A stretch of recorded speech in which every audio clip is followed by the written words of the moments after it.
History books often hide this shocking truth about ancient stories.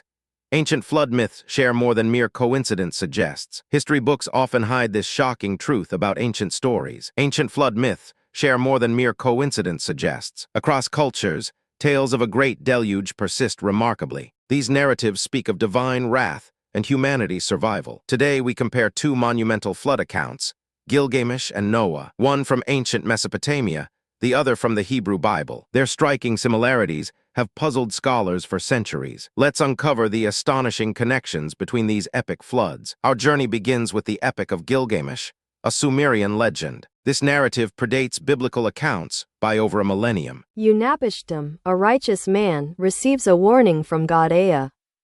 Ea instructs him to build a massive boat, saving all life.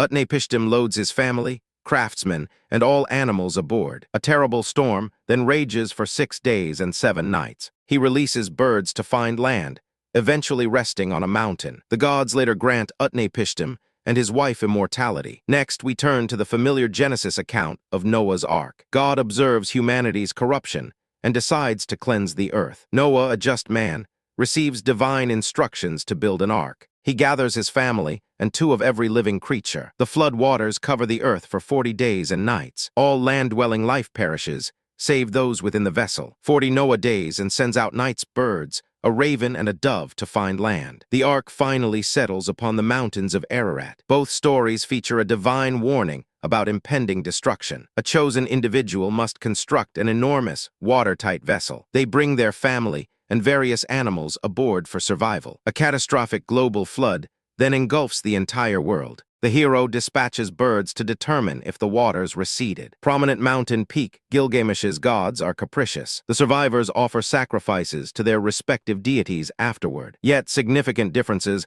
highlight cultural distinctiveness.